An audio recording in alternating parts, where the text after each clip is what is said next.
Hey, welcome to Calgary Basement Sessions. I'm Ben Price. And I'm Ben Montgomery. And today we're talking to a really good friend of mine, John Wort Hannam. John, in 2001, roots/folk musician John Wort Hannam quit his teaching job and spent 10 months depleting his savings while sat at his kitchen table wearing a lucky hat writing his first 10 songs. 18 years later, with a few feathers in his hat, that included a Juno nomination, a Canadian Folk Music Award Best Album of the Year. After some difficult years of change, John Wort Hannam has emerged a better songwriter, a better singer, a better player, and is fueled by a ton of new songs. I'm not wearing my lucky hat. No, I was going to say, it's not the right hat. No, this is not the right hat. Anyhow. Hey, John, how you doing? I'm well. Sorry, I missed my cue. Here That's I go. okay. Kick us off with this song. Okay.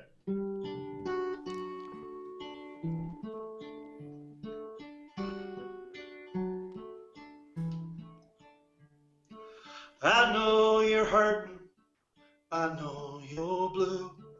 All that's uncertain weighing on you. I know this burden is meant for two. I wish I were there to carry it too.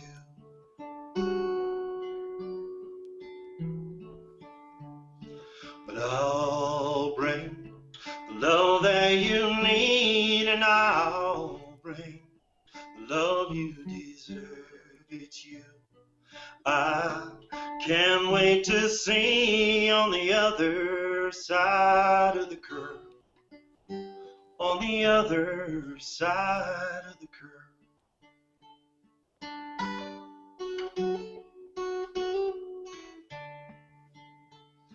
And I think of leaving nighttime the most. I go weaving along the back roads. I come to your back door and steal a kiss. That's what I think of moments like this. But you'll bring the love that I need, and you'll bring the love I deserve when you'll be waiting for me on the other side of the curve. On the other side of the curve.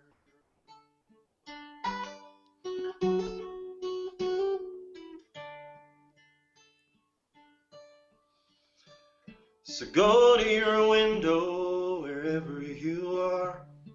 Look to the heavens, look to the stars. Wish for each other, wish for the moon. Wish we're together, none too soon.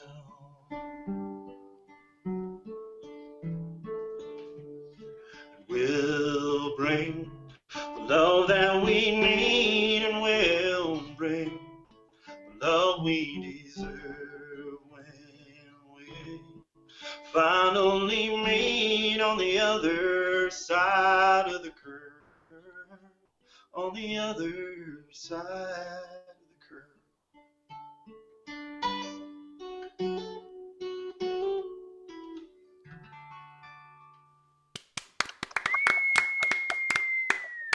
Thank you very much.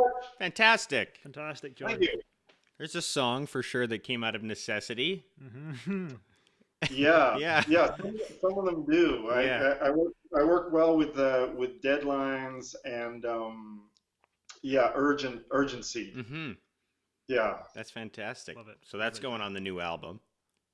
I think so. Yeah. Yeah, I was supposed to make a record actually. I was supposed to in 2 weeks. I was supposed to go down to Steve Dawson's studio, which is he's a Vancouverite but lives in Nashville now, and I was supposed to go down there and make a record, but obviously that's not on gonna hold now. Is there plans to, have you been planning to keep that up and, in the future do the same thing, or? I hope so.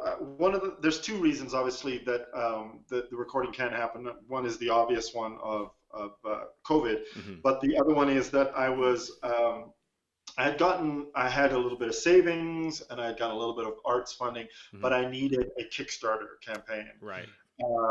And the last one I did was about 3 years ago. It was successful, and I thought, well, this is easy. I'll do it again. But obviously, now is not the time to start asking people for money. Yeah. So, Yeah. so it's I guess it's on hold sort of indefinitely right now. Yeah. So what's the message of the album? That's a good question.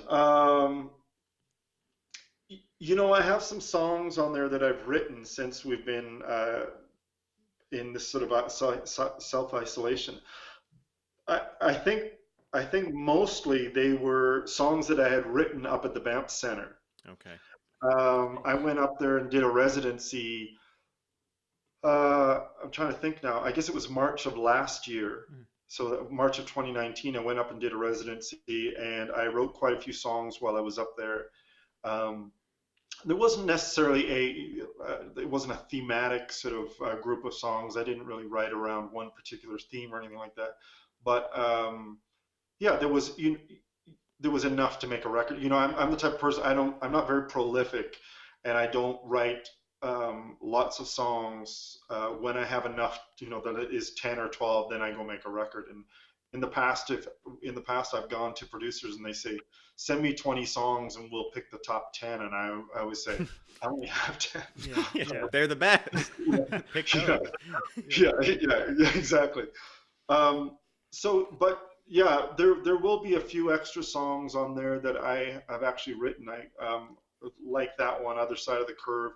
I've written a couple others, not necessarily about isolation or COVID, but I wrote one called Hurry Up Kid, which is about my son. I have an 8-year-old son named Charlie, and with him being home, it occurred to me that how much I was enjoying being around him, and it felt like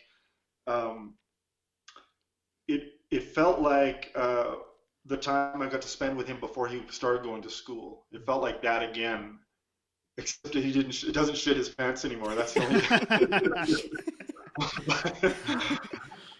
but I realized that I really enjoyed that, and it also occurred to me that I could hear myself every now and then go, come on kid, hurry up, let's go, like put on your shoes, put on your coat, or get to the car, or grab this, and really it occurred to me, really what I want is for things to slow down.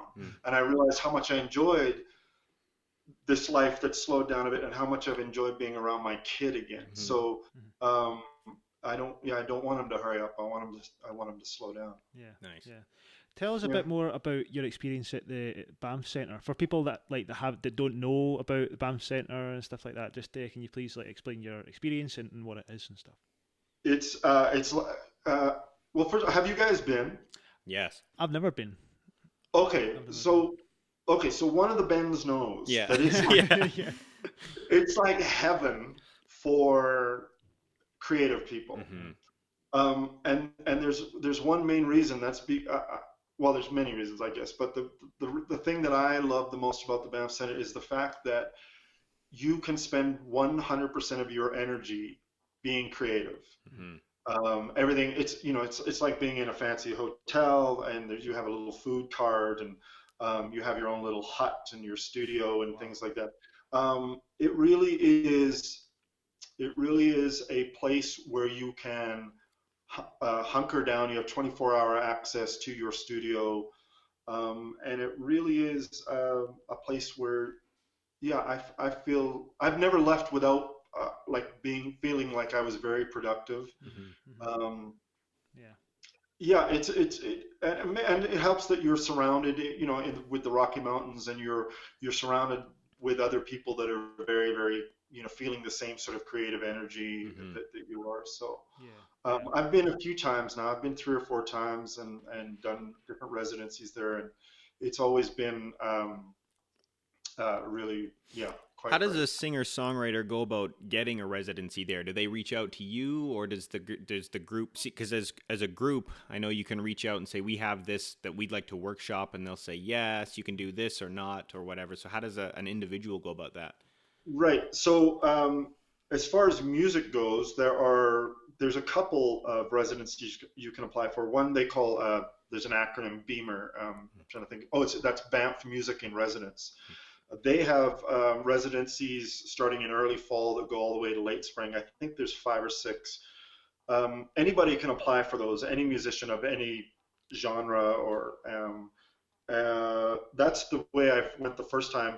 And usually you need a project. Like you can't just go, hey, I need a place to hang out and get away from my kid. Like, so you do need a project in mind, and that could be anything from I want to learn how to play clawhammer banjo, or I want to write about this theme of whatever, fury or joy or anything like that.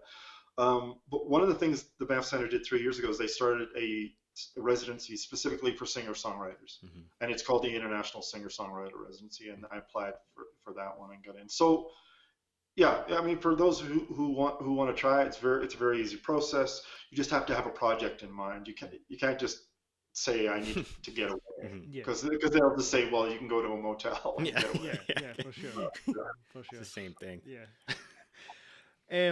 So your career highlights. I had a look on your website. You've got a lot of career highlights for sure. One of them is the 2012 Summer Olympics in London. Yeah. Yeah, you performed in London for the Olympics. Tell us about that experience. I did. Yeah, it was great. I mean, we were right there in Trafalgar Square, and nice, huge stage setup, and I was born in the UK, so I was born on the island of Jersey.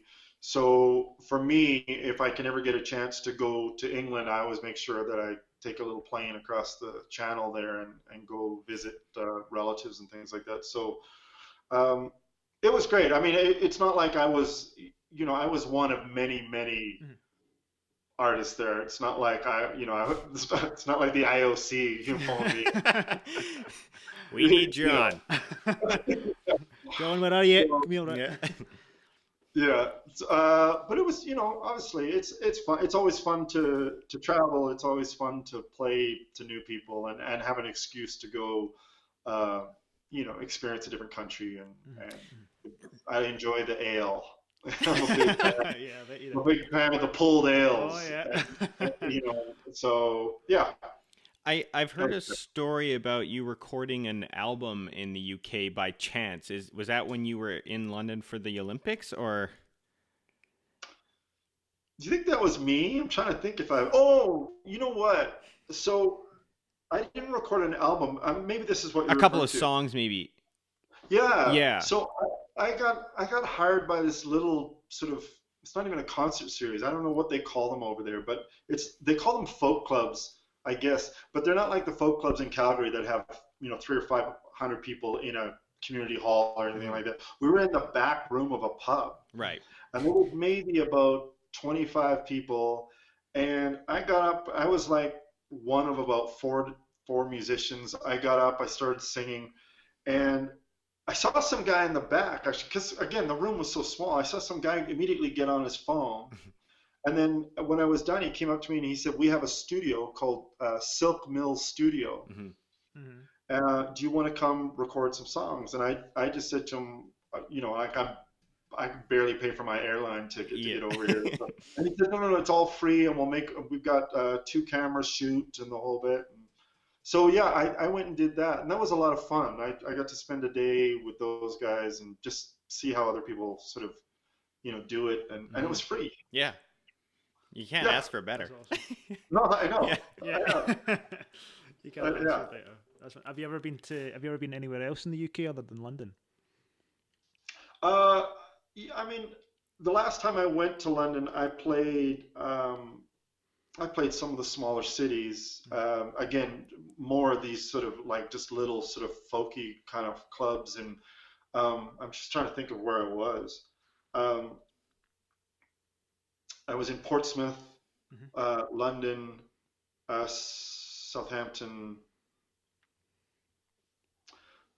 Now I can't remember them. I'd have to look that up. There was about 8 or 10 dates. Actually, I was supposed to go up to Scotland, and I had a little show in Glasgow, Yeah. a little show in Edinburgh, one in Aberdeen, and I was supposed to go to the Isle of Skye, Nice. and my mom got sick, and I ended up Uh, coming home, oh, and really? so I didn't go.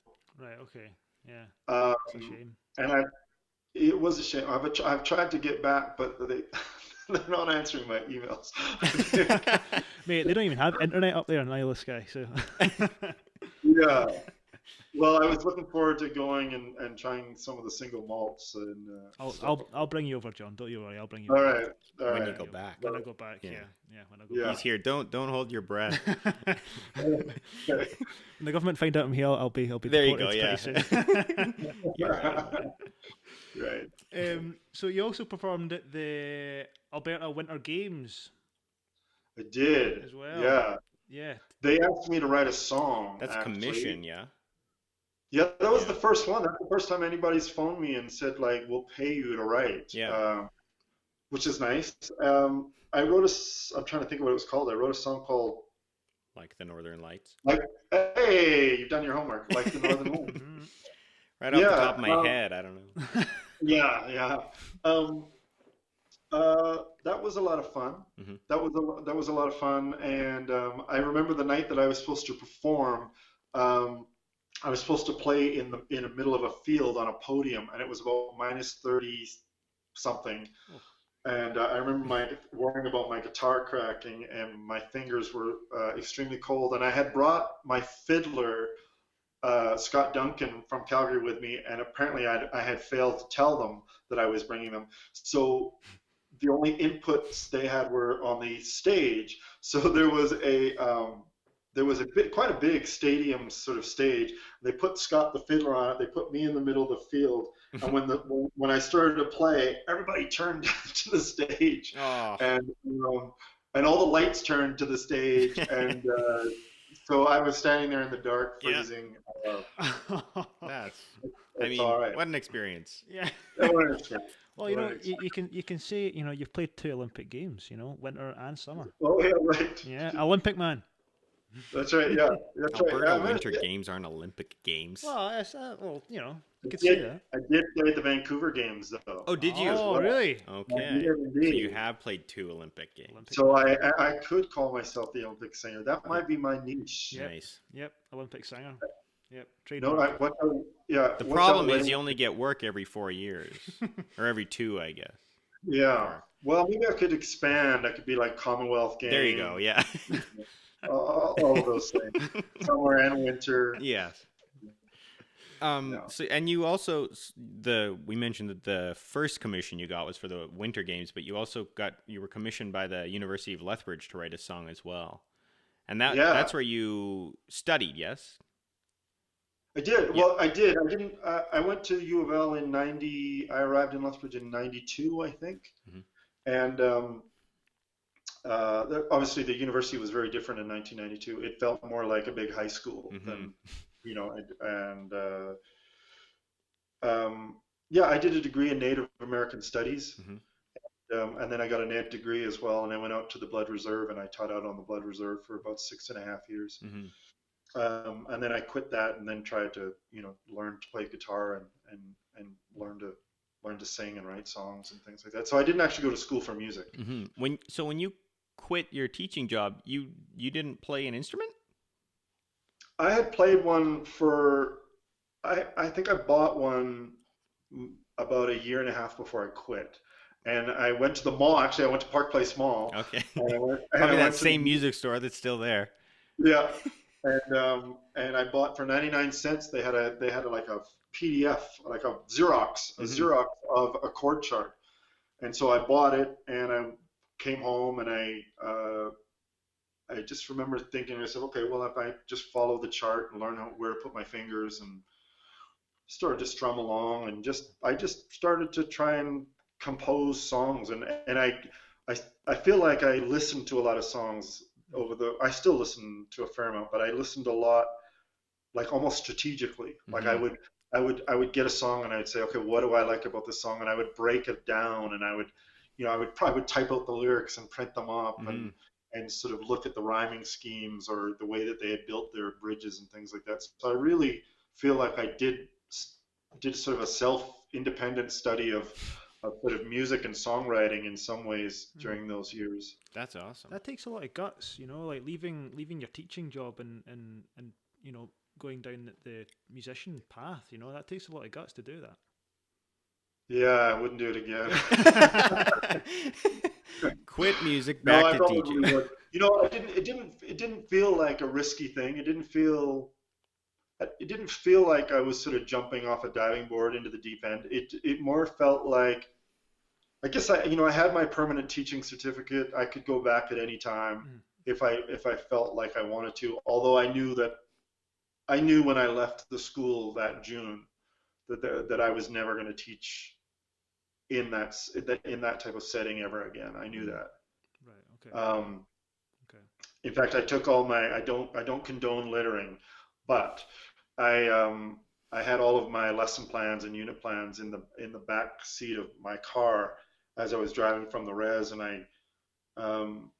as I was getting close to Fort Macleod where I lived at the time, I thought to myself, I'm gonna make sure that I don't ever go back to this, and I started throwing binders out the window and duotangs because I just thought there's no way I'm gonna do it again if I have to redo all this work. Mm-hmm. So I chucked it in the ditch. Really made sure. Yeah. I made damn sure that wasn't gonna happen. Someone is finding those and going, yes, all this work, fantastic. Yeah. And and then what I did was and I got a friend told me about, a musician friend told me about this, is what I did is I basically got out the calendar, and I thought to myself, how much do I need to make every month to pay my rent and pay my bills and all of those things? And I just started booking anything I could get. Mm-hmm. So if somebody said, come here and I'll give you $75. I wrote the day on the calendar and I wrote $75. And I kept phoning places until I had whatever that amount was. Yeah. Say, whether it was $1,000 or $1,200, I don't remember at the time. And then I would do that, for truth. I would just fill up my calendar, and it didn't really matter. There were a few times where I thought, well, this is crazy. Like I remember driving to Edmonton a couple of times for $100. Mm-hmm. It would cost me more in gas than I would make. But each time I did it, it would lead to something else. Yeah. Somebody would see me and they'd say, hey, come open for this show, or come do this, or come do that. And then what I started doing is I just started upping the ante. I thought, okay, well, next month I want to try and make $1,500. And so lots of times it didn't mean that I was making more money per show. It just meant that I was just playing more. But and that's the way I did it. And then eventually, sort of, I was able. I guess I managed to get a little bit of funding to make my first record, and then from that I was able to apply sort of to little clubs and venues and things like that, and sort of slowly build. Mm-hmm. Yeah, that's awesome. I did the same thing when I decided to start performing full time. I went, what if I quit a job? What do I need to make, performing this month to make this worthwhile or a viable career choice? Exactly the same. Yeah. Yeah, I mean, I don't know how you feel, Ben, but like I still feel. I mean, I've been doing this for about 20 years now, but I still feel very, very like I'm building. Mm-hmm. The kind of music I write and sing and play and all of those things, I'm not going to have like. I have no grand illusions of one day I'm going to take off. I do have grand illusions. Yeah, but I just keep thinking of like more of the slow burn. Yeah. If I can keep doing this and keep making music and writing music and keep playing for shows, and they are getting better shows, and they are getting I can sort of command a bit more money than I used to and things like that. But I don't expect to be on AM radio or anything anytime soon. I sort of see it more as a sort of a songwriting career that pays for my bills. Mm-hmm. I get that a lot, where people, even after a show, will come up and go, you could do a show in Vegas, or don't you want to be in Vegas? I'm like, not really. Right. I mean, right. I guess maybe I'd like to do one show or something, but this, I enjoy, traveling and doing smaller shows for groups exactly like this, Yeah, I know that like I feel sometimes that if I had made a decision to go to Toronto or go to Vancouver or even Edmonton, I mean, Hmm. like the capital, maybe there would have been more opportunity for me, and not necessarily. I've thought about this a lot, and I don't necessarily mean like if there's venues, say in Edmonton or venues in Toronto, yeah, I can get to those. I mean, Hmm. all I got to do is get on a plane and rent a car. But I think that when you are part of a community and you are, you know, you're just interacting with people, even if it's just at a house party or Hmm. something like that, you get to meet this guy who knows this guy, and Yeah. I think that's the valuable part about going to a center. Hmm. Mm, mm, But as you say, I mean, you could, why can't you go to Vegas and put Yeah, on a show? Especially, anyone can go and try and do mhm, that, but mhm. I'm perfectly fine. I have shows. I have what I need here to make a right. living doing what I like to Yeah, do. So, yeah. Yeah. People have different definitions of success. hmm. Some Yes. people's success is I want to be famous, I want to be rich, and stuff like that, and other people's success is I just want to be able to pay the bills and just be Hmm. happy and and just perform music Hmm. to whoever Yeah. you know. You know, a songwriter that lives in Whitehorse. I remember having a conversation with him once. He's got a studio up there called Old Crow Studio, and he was telling me that when young people come to him and say, I want to whatever, I want to make a record, I want to be in the biz and so that he says, I always ask them, well, what's the motive? What is the motive? Because um, if it's to be a big star, you probably should leave Whitehorse. Yeah, Yeah. right. you know, um, but also it's just sort of like that thing about if the if the motive is to make art in some way, or um, be very very good at some sort of art form, um, then that's different. Hmm. So I think about that a lot. Like, Mhm, mhm. it's probably one of the reasons why I maybe never thought about going to Toronto or anywhere like that, because I just want to. Honestly, I just want to write good songs. Like I feel like if I'm lying on my deathbed one day, hopefully not soon, but if I'm lying on my deathbed and I think to myself, I have a handful of songs that I'm really proud of, I feel like for me, that's success. Yeah, yeah, yeah. Well, you should be proud of your songs because, well, in 2017 you won an award for the Mid Atlantic Song Contest Grand Prize winner. Oh yeah, So you've won awards for your songwriting. yeah. I Yeah, even those, it's like um, songwriting competitions. I mean, I apply to them, and I've done okay at some of them, and others, I haven't. But I always tell other songwriters or musicians, you got to take all of those with a bit of a grain of salt, because it all depends on the juries and stuff, at the time. Hmm. Mhm, One of the things I did here in Southern Alberta is I used to be quite involved with the South Country Fair, and I started a songwriting competition for them, mhm, and which is still running, and I think I started it about 10 years ago. I'm not involved with it anymore, um, but I have been asked to come and judge it, and so I can tell sometimes that people are some of the participants are disappointed. And if I get an opportunity to talk to them after, I always say to them, it's winning first, second, third, or it doesn't really matter, especially at a level like this, a local sort of community level. But mhm, mhm. it doesn't really matter Hmm. because who cares what anybody else thinks of your song? If you think you have a good song and you're proud of it and it says something that's important to you, it doesn't really matter. I mean, Mhm. yeah. So those songwriting competitions that I've applied for and done well in, I always keep in mind that just happened to be my day. Yeah, Hmm. yeah. I've spoken to a lot of songwriters, and the one thing they say is that if my song and my art can influence just one person, then it's worth it. Yeah. Would Oh, you for agree with sure. that? Yeah. Sure. I mean, those are some of my. I don't get very many, so I don't mean. I don't want it to sound like I get a flood of them, but I get an email every now and then that just says, yeah, like this particular song helped me here, or either on a sort of on an emotional level, or sometimes they'll say, I listened to this, I was stuck on a song and I listened to this song and it gave me an idea for this. Um, I was at long before the isolation, I was at Save-On, and I was standing in line at Save-On, and this woman tapped me on the shoulder, and I turned around and she goes, are you John? And I said, yeah. John Wort Hannam? Yeah.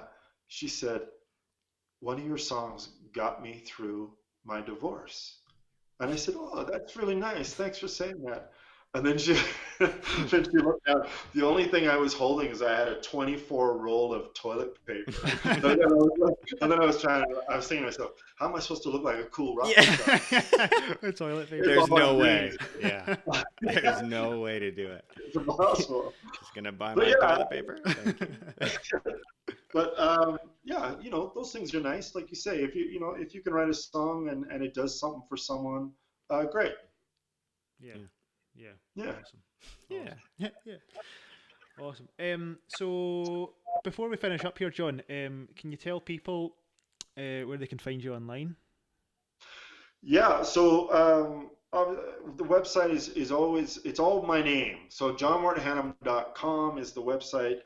Facebook, it's John Wort Hannam. Instagram, it's John Wort Hannam. YouTube is John Wort Hannam Music. That's, I think, the only difference. There was already a John Wort Hannam on YouTube, eh? No, you know what I did? You know what I did is years ago, when YouTube first came out, I signed up for YouTube and I posted this video. Ben, you'll appreciate this. We were in Glasgow. Nice. And we had asked for. I was with another songwriter from the Yukon and his partner Ken. And we had phoned ahead and we'd asked for a cot. We'd said, can we get a bed? We need 3. That's right. We said we need 3 beds. Mm-hmm. And so they said, well, we've only got a room with 2 beds. And we said, can you get a cot? Sure. Yeah, we got a cot. Great. So, so we finished the gig and we'd show up. It's about 1 o'clock in the morning. We walk into the hotel room and there's 2 beds and then there's a playpen. Yeah. A children's playpen, so which I guess is a cot. Yeah. So I crawl into the playpen and I pull up on the wall. The front desk is looking at you like 3 guys and they've asked for a fucking cot. Okay. I'm not going to judge whatever they want to do in their room. Whatever they're into. Whatever they're into, that's none of my business. Actually, the front desk person did say, I did say, so which one of you guys is taking the cot? And I was like, well, I'll take it. And it wasn't until we got up there that I realized why that was funny. That's great. So anyhow, Gordy, the guy I was with, he took out his iPhone and he filmed it. And he sent it to me, and I put it up. I thought, I got to start a YouTube channel. I put it up on YouTube. This was back, I think, in the early days where you didn't have to get 100 subscribers.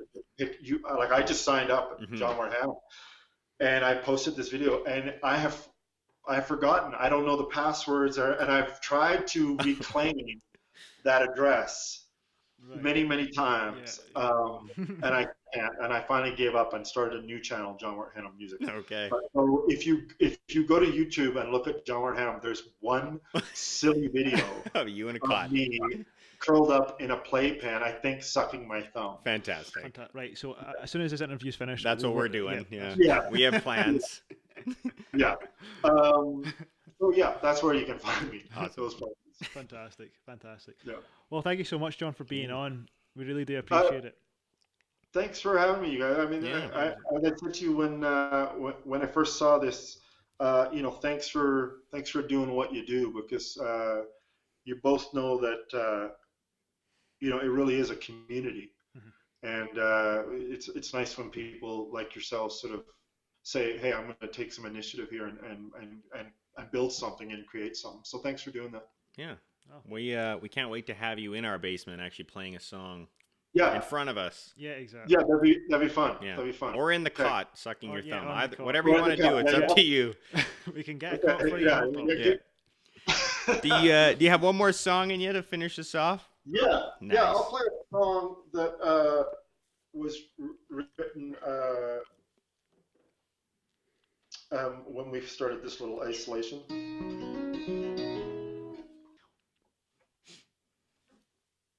So I mentioned earlier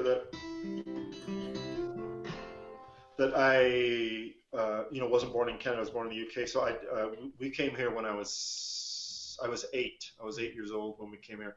So I didn't really get a chance to see my grandparents. I saw one set of grandparents once after that, and I saw the other set twice. Wow. So I always feel like in some ways I've sort of that whole grandson grandparent relationship is one I don't really fully understand, but because it's just not anything I've lived. Mm-hmm. But there's a great black and white photograph of my grandfather. It's about that big. Of my dad's dad. His name was Frank, and I keep it in my favorite book of poetry, and yeah, just every now and then I sort of take it out and look at it, and I'm not I often think about just his life and who he was, and if there were lessons that he could have passed down to me, if I had known him, kind of thing. So that's what this song is. Nice. It's called Round and Round.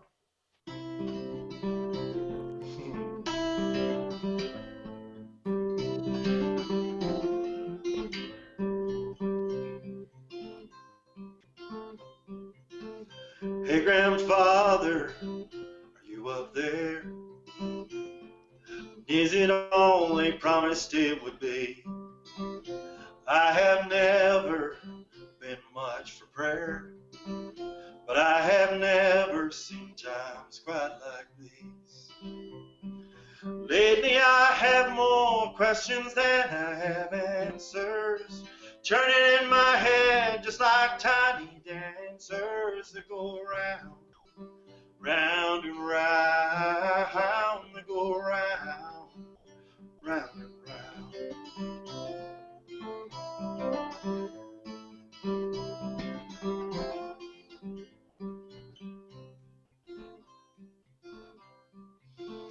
Hey grandfather, were you afraid?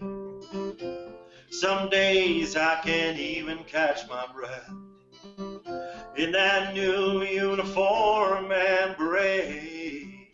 Hey grandfather, were you scared to death? 'Cause now I have a kid of my own to reassure. How do I keep faith on the days that I ain't sure? It comes and goes and comes and goes like a revolving door.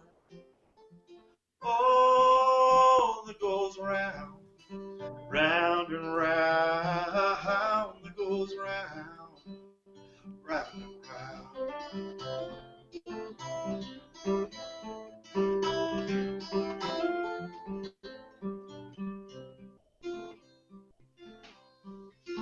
And it's an old black and white photograph of you I keep in a wall weapon book. When I don't know what the hell I should do, I take it out, I take a look. Hey grandfather, was it true love? The kind that makes you feel so alive. Me and my gal had our share of times I wasn't sure we'd survive. How did you spend your life loving just one girl? The book of love gets harder as the pages start to curl, with all the ups and downs of a midway tilt-a-whirl. Oh, that goes round, round and round, that goes round, round and round, that goes round, round and round, that goes round, round and round.